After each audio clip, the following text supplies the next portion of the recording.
I'm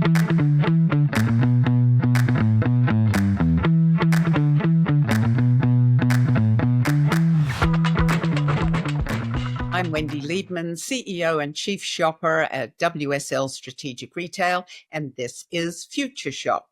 This is where I talk to innovators, disruptors, iconoclasts. You know, it just really feels to me like we're at a moment in time when this conversation around the shopper and retail is undergoing a lot of change, or should undergo a lot of change. So I figured who better to talk about what's next in the world of shopper, or as he would say, shopping, whether it's an evolution or revolution. His name is Keith Sleight. He's worked for over 25 years in the CPG space around the world. He's based in the UK, and he's worked in all brand and category areas for really some of the leading companies, Cadbury's, Kraft, Mondelez, and most recently led the shopping center of excellence at Unilever. So welcome, Keith. Lovely to have you on Future Shop. Brilliant. Thank you very much, Wendy. It's lovely to be here. Before we begin today, as always, just to remind you, please, if you're listening to this, it really makes a difference if you just hit that subscribe button. Then we know you're out there.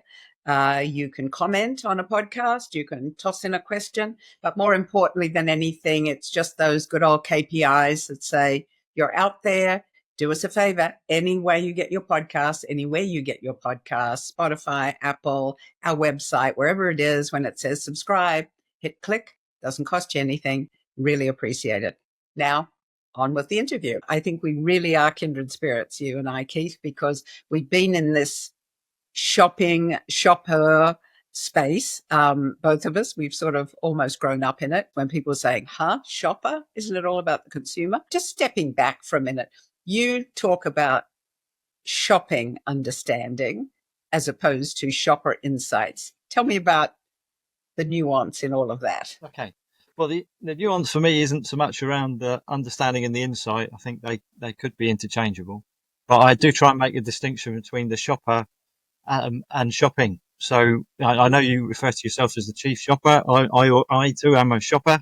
But when I'm trying to get this across to people, I often find I lose them in the conversation as the distinction between the consumer and the shopper, when my previous CMOs just said the difference between the consumer and the shopper is they've got their coat on. Well, I think it's slightly more subtle than that. But what I've been trying to get people to believe is that the shopper matters. Obviously, the shopper is important, but it's the behaviour that we really need to try and understand. Because if we can understand the behaviour, then we can start to influence the behaviour. So it's shopping, it's the verb rather than the noun. It's the verb that I want to understand. Yeah. It's getting people to do things differently when they're in store, be that a physical store or online. That's what I'd love to help brands grow. That's why I've got a track record of helping brands grow, by understanding the differences we need to make to the online space or the fixtures to make it easier for them to shop. Thank you for that clarity. I love that, because I'm going to steal that right now. You've been in this business now 25 years. You're going off into a new adventure, and you work for some of the best in this space. What are the biggest changes you've seen, maybe in the last 5, 6, whatever years? You set the time frame. Okay. Well, for me, I think the divergence and growth of different channels has really been the change over that time. If you go right back to the time when I first started going into shopping, then there were still countries in the world which unbelievably didn't have supermarkets.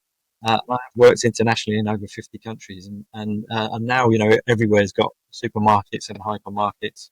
But that's changing the way those people are shopping in those countries.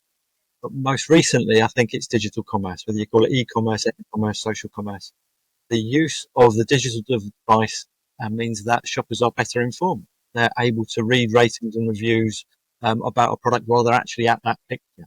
And we certainly see that dynamism, that interaction of online and offline in a number of emerging markets where supermarkets have never really become established. I would think East Asia or South Asia. And that digital commerce has really changed the way people shop. I think to me, it seems that the paths to purchase are much, much more interwoven now, digital and physical, much, much more complicated than they used to be, because we've got the ability to track those digital touch points, understand those digital touch points. People are trying to monetize those touch points. So There's much more data than there used to be, I think, and much more complicated paths to purchase than there were historically. Yeah, that always strikes me. I was thinking about it in anticipation of our conversation today. And I was just thinking about it. I mean, literally this morning at 7:15, I was having my coffee, which is usually my moment. And I realized, oh, gee, I didn't order the groceries yesterday. So there I literally sat with my phone and my coffee looking out over the Hudson River, and ordered my groceries, which will arrive here in about an hour and a half. Um, and I thought about, it doesn't mean I don't actually want to go into the cheese shop and get cheese, or I might on a weekend when I've got more time, but literally to be able to sit there, look at the list, click, and there it's done has just changed the dynamics of that everyday shopping experience. Yeah, certainly. And our ability to source products from around the world, where historically we were at the limitations of whatever grocers were near us. That's changed the way we find out about products. The discovery, particularly in social commerce, the movement from discovery to purchase could be seconds because it's endorsed by someone who we trust. So yeah, it's real dynamic change. Yeah. And the other piece to it is, and you alluded to this already, this sort of sense of we have so much data, right? I see the value of this massive data, but I also worry about the loss of observation, insight that comes out of that. And I know we talk a lot about storytelling, but boy, there are a lot of data people, analytics people who don't know how to tell a story at all. Should I be worried? I don't think you should be worried, Wendy. I don't think you should because you can tell a story, because you can mesh all that together. Because if you've just got someone who's, there's people who are really skilled at data interrogation, great, that's really good, but they need to be able to bring it to life to be able to make it compelling for their audience. And I think, especially with digitization, there's going to be even more and more data. If you talk to people in the field, they think the Internet of Things is going to add even more data on it, where your washing machine talks to your iPhone or smartphone. Other smartphones are available to drive the engagement you're running out of capsules. There's even more data going to come from that. So I think there's only ever going to be more data. If you go back in time, it was possible in the 17th. I'm a student of history. You might be able to guess by the book. But it was possible, like in the 17th century, for someone to have read everything. That's not be possible again now. So we have to rely on others to help us interrogate all of this. But it doesn't mean just because there's more data, there's going to be more understanding. It doesn't mean there's going to be more insight. We need someone to help us, to be the guide, to help us say, no, actually, this is really interesting. This is a really interesting observation because it's different to what we've seen before. And sometimes if you're only familiar with the data, you don't know what the oddities are, what the unusual behaviours are, and all those. So what strikes me of late, as I look around US clients, but also global clients, and you have a very unique perspective because you've worked in not only big multinationals where you've worked across their different subsidiaries and countries and things, but also you've lived in other countries. It feels to me like that art and science really requires some different ways of thinking, listening. You've been doing this with lots of cases around the world. How do you begin that journey? How do you stay fresh in that to think about what's going on in the context of people's lives? Yeah, well, I think you've said it in some of your previous podcasts. It's about being curious, being passionate to be curious, being open-minded. I have been doing this for a while, but something I've always tried to instill in my teams and also practice myself is to be open-minded, to think, I don't know it all. I've still got a lot to learn, particularly in the emergence of some of these new channels. And I think just being curious, why is it people are doing it the way they're doing it? Yeah, I've lived and worked in many different countries. And I think I've always tried to think about the curious alien. It's easier to ask difficult questions if you're an outsider. Why do we do it like that? Why is it that you're behaving in that particular way? And sometimes that helps if you've got a slightly different accent. But the you just shouldn't take everything for granted. There's a reason why someone goes to that store versus the other store. And maybe it's easier for their commute. You shouldn't take any assumptions on that. You should try and probe to find out what that reality is. And invariably it'll be something their previous experiences. But yeah, being open-minded, being curious, I think are crucial. I mean, I do think a lot, particularly these days when companies are shrinking workforces and they're combining sometimes their consumer and shopper insights. As you think about this next iteration or revolution of shopping understanding, how do you see that you can create a workplace environment where you support that curiosity of people getting out, people looking beyond the shelf, digital or physical, those kinds of things? Yeah, really good question. I think we do need to get away from our laptops, although not until this podcast is finished. We do need to get out there and visit the stores, be that online or in person. Online, obviously, you can visit any store anywhere from the comfort of your own sofa with your smartphone. But getting out into the real store is reality, is the retail reality, the reality of retail.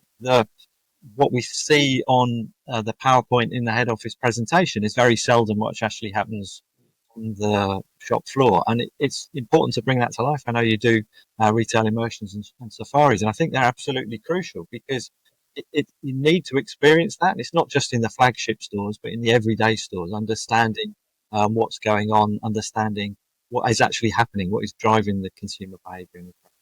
And sometimes it takes you to go to the store to see the fixturization, to see the products on the shelf, to see the out of stocks, to realise why people are behaving what they're behaving. And you may not see that in the spreadsheet or in the photograph. The other thing that's interesting in that, and we often do it, as part of either some workshop work or before one of our retail safaris, is give people a homework assignment where we remind them that they too are shoppers, right? Or they are buyers of goods and services. But that whole sense of the things sometimes we wouldn't put up with ourselves when we're spending our own money, we go back to our desk and we create these things and we're like, we lose that. And I know in a world of objectivity and big risk when you're investing in things, we try to be much more measured in that. I think we lose that emotional context or emotional connection to who we are as people.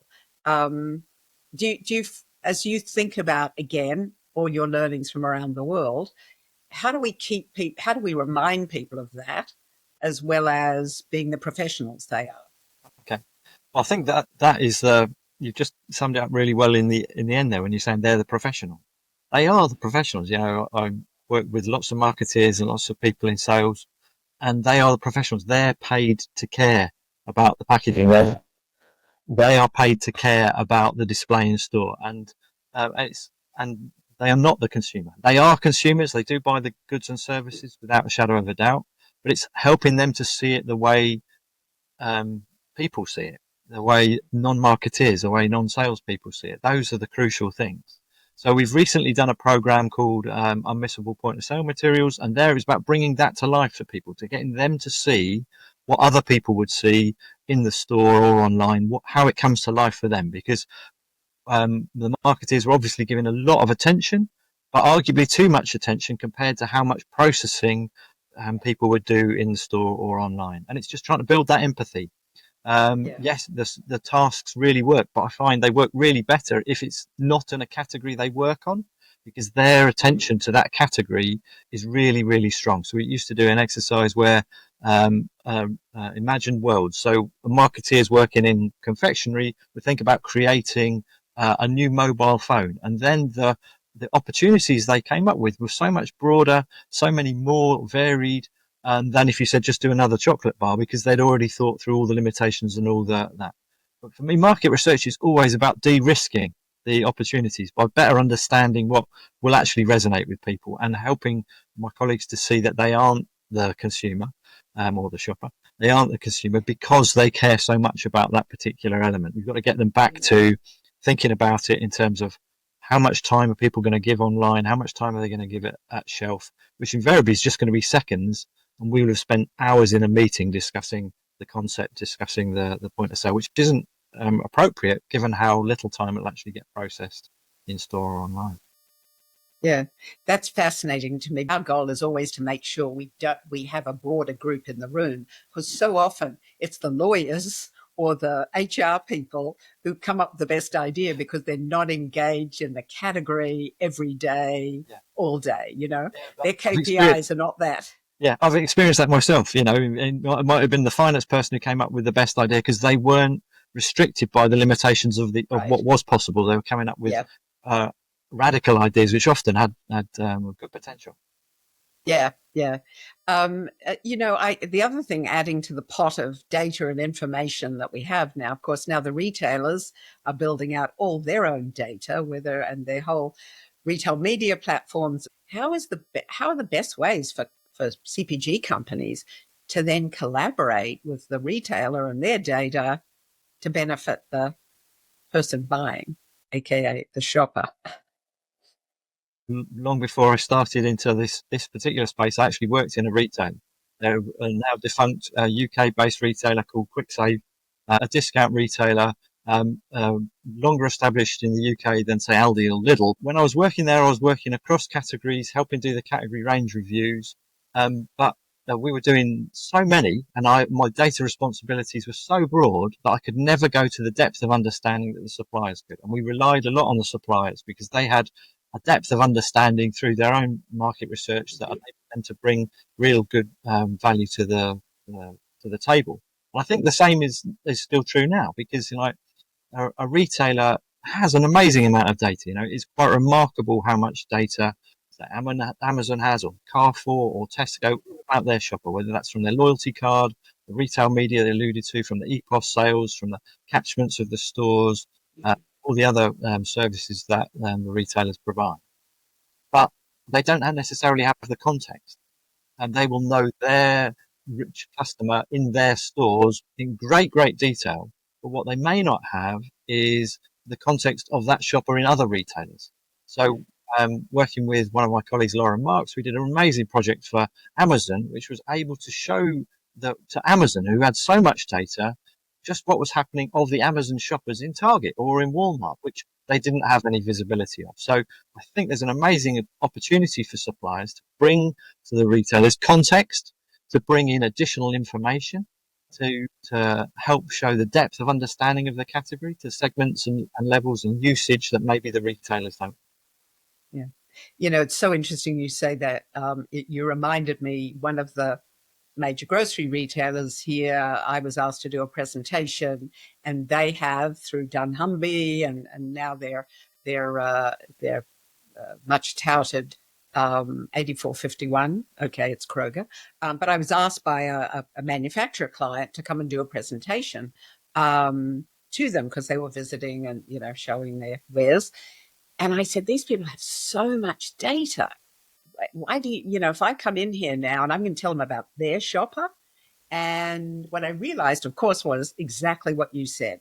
They have so much data, but it's very within the confines of their business and their trips and their purchasing and their categories, etc. And that contextual side of things, where they didn't understand all the other places that person was shopping, was a huge miss, and actually provided some great insight. So I was quite apologetic up front, saying, oh, I can't believe I'm telling you things like this. And they were like, oh, thank you for telling us. More than ever, with all the information that's around, that collaboration seems even more valuable. And it sounds like you feel the same way. I do, yeah. And certainly I think in a time when growth is limited, that's when the collaboration comes to the fore. Not necessarily any one person has got the answer. And that raises a question for you, because it's where you started. If we step back and think about now what that journey looks like on any day, right? I'm coming to buy shampoo. I'm coming to buy ice cream, whatever it is. I'm the same person. We did some work. One of the quotes from the shopper, from the person buying, was, I'm like Alice in Wonderland. Sometimes I need a very big door and sometimes I need a very small door. And it was just so prophetic, really. And so, so with all the new places, how do you, if you're a big or a small global brand like you've worked on, how do you, I mean, this fragmentation and this need for growth and the need for profitability, how do we even think about that today? How do you get your head around it from all your experience? Yeah. Well, I start with the end in mind. So what's the problem we're trying to solve for?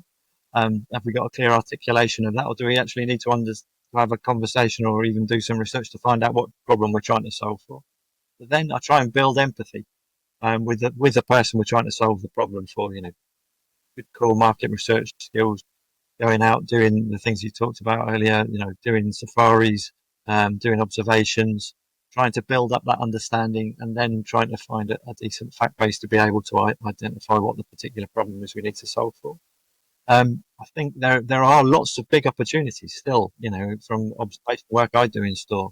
There are a good proportion of shoppers that go up to the fixture, actively engage with it, whether that's in store or online, and then they don't purchase. So if we can work out why that is the case, what's that conversion gap? But often that doesn't show up in the data because it's not going to be in the loyalty card data or the purchase panel data or the data, because those are purchases. But if we take a step back and actually look at the behavior, look at why someone went to the fixture but then didn't come away with a product in their hand, then that's a growth opportunity. What do you see as the biggest opportunities to rethink how we build these organizations internally now for the future? Yeah, no, there is a lot of change. And there's certainly a lot of opportunity. We talked about big data earlier, but there's also AI. AI is going to have a huge amount of analysis that's going to be possible that we won't be able to do with that huge amount of data that we've got. But I think we need to be able to work out what are the problems we're trying to solve, and work out, does it matter if it's someone who's solving that problem from a data background or from a market research background? Well, no, as long as the problem gets solved. But I think we need to think a bit broader. It shouldn't be about a data silo, an analytics silo, research silo, or a consumer or shopper silo, but what's the business problem we're trying to solve? How are we going to use the best tools to do that and the best people within that? From my experience, the best solutions have been collaborative. Mentioned that unmissable point of sale materials program I worked on, and that didn't have one functional owner. We worked across sales activation, procurement, and market research. And honestly, it's one of the best projects I've ever worked in because we all brought something to the mix and we all drove it further forward. But I think huge opportunities at the minute, but someone needs to take it and say, look, we need to overcome the silo problem and overcome that issue and work towards a common solution rather than get parochial about who owns what. Yeah, I love that idea of collaboration. I mean, that's such a big part of what we do. Who do you need in the room? We've just been doing some, been doing some work recently for one of our retail clients, and really talking about how do they think about their loyalty program. We also had the operators, the store operators, the people who worked in the store in the room, because it just, first of all, it gave us the whole view, but these were people who were on the ground all the time, who so often know so much more than we do if we're, again, to your point, sitting at our desks and all of that. So that feels like when you raised that about, in that project you did, who do we want in the room to help answer the question, or think about how we get to answer the question. Yeah, exactly. And it shouldn't be one just one voice. You need that multitude of those different perspectives. Like you said earlier, could be someone from HR or someone from legal who's got a better perspective on that particular issue. You can't have them not invented here. You need to be broader in the sources that we look to, because we need the growth. So let's mine unfamiliar territory to try and achieve.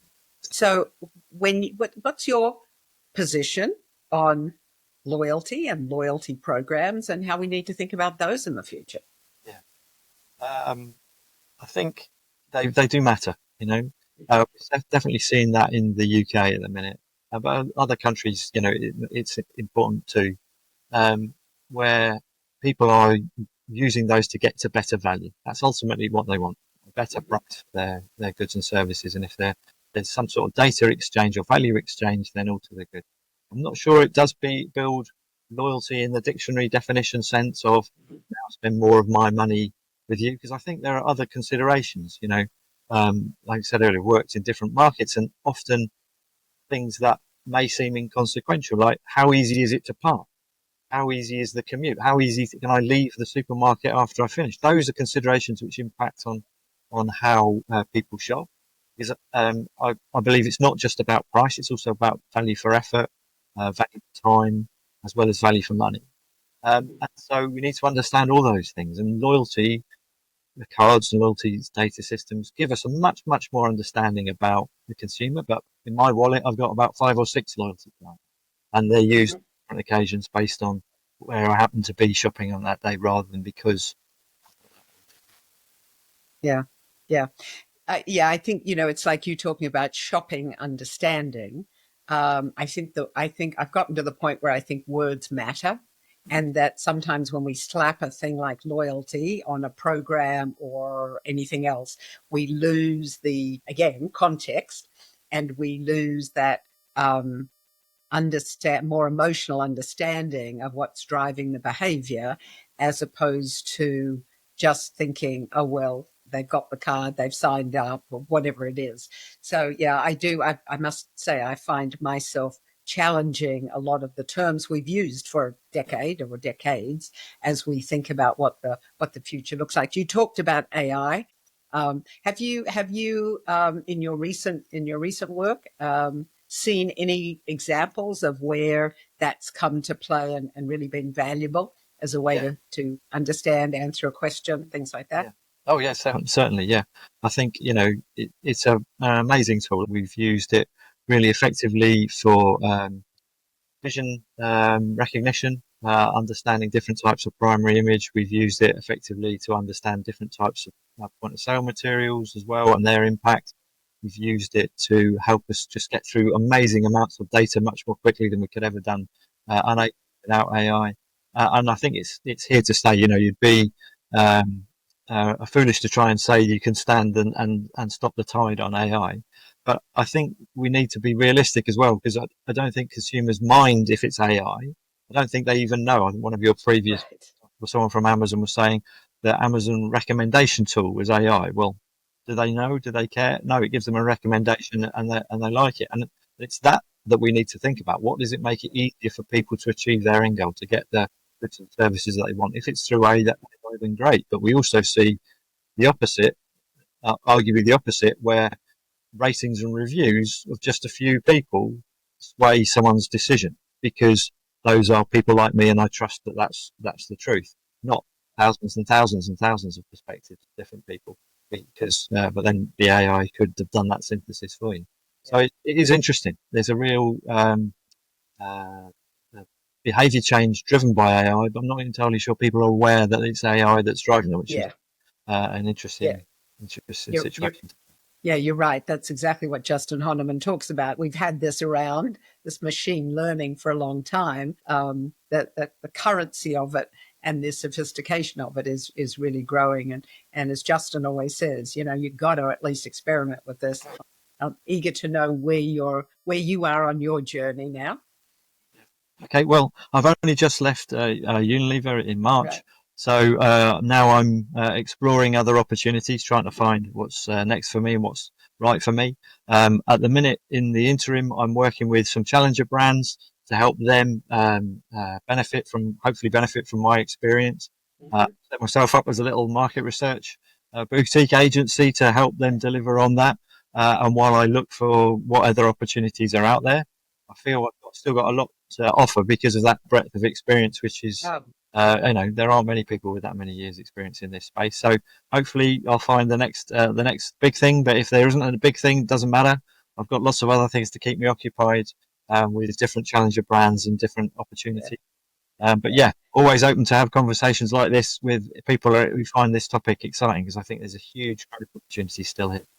The point you just raised of challenger brands, the level of innovation that's not actually coming necessarily from big multinationals or even just large, single country companies in the marketing space, and seeing all that excitement. But then how do you take that challenger brand? How do you help it? The podcast that just released yesterday with Diana Malencio from XRC Ventures, where they invest in, and help accelerate brands in the health, beauty, and tech space. She was also talking a lot about, starter brands, younger, startup brands that actually they do all their own market research by asking 2 friends, 10 friends, 1,000 friends, friends and family, and then starting to build or innovate in categories where there's a passion.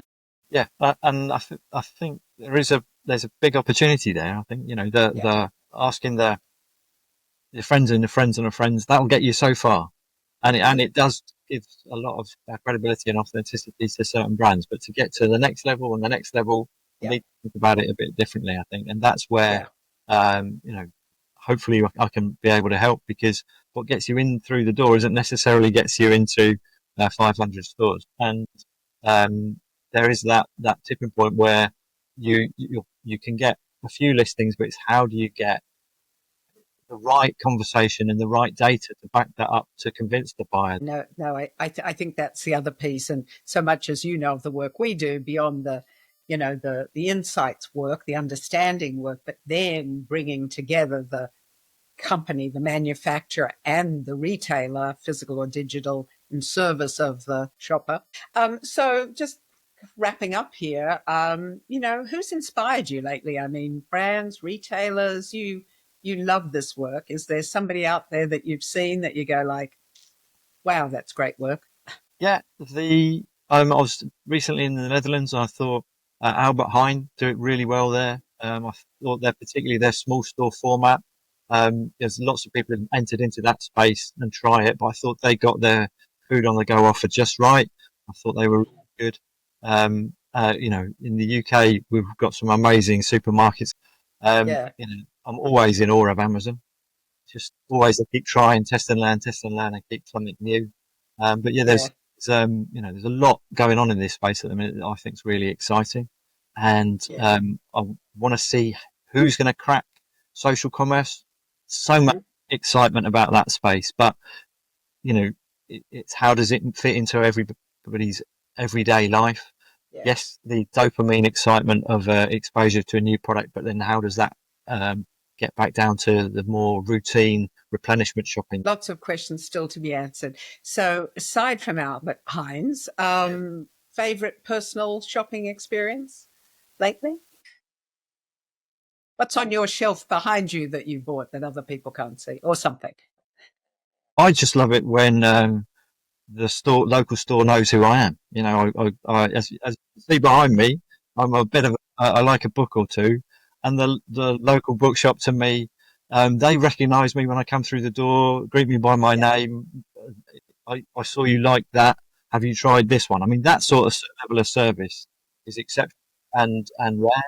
But if you get that, then you've got to hold on to it. It's well worth it. Yeah, absolutely right.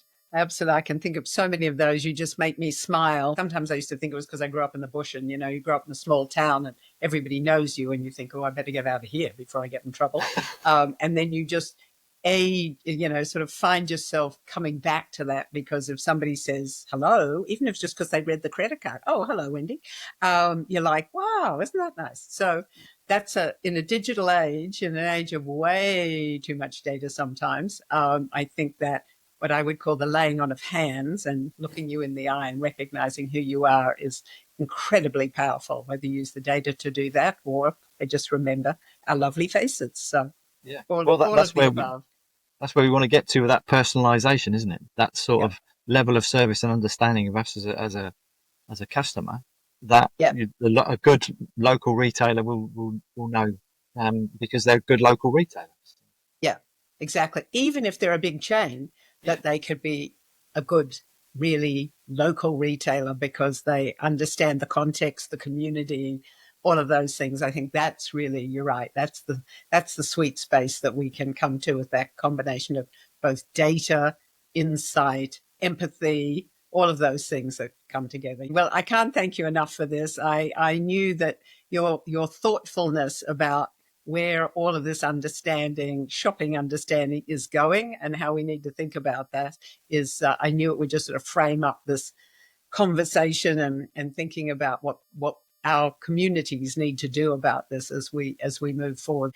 Thank you, Keith. Brilliant. Thank you very much, Wendy. It's been a pleasure. I was really keen to have Keith with me today because I do feel like we're at that moment as companies thinking about everything from profitability and how they use their own data and how they think about engaging from a consumer and shopper standpoint. How do we need to collaborate together with different disciplines, from manufacturer to retailer to different people within the silos, to really understand where the opportunities are in the future? And I think as many of us, we think about what our centers of excellence are, that level of collaboration becomes more and more important. That level of empathy, that level of curiosity becomes more and more important. And it cannot be understated if you want to see the future of retail. We'll see you there. Cheers for now.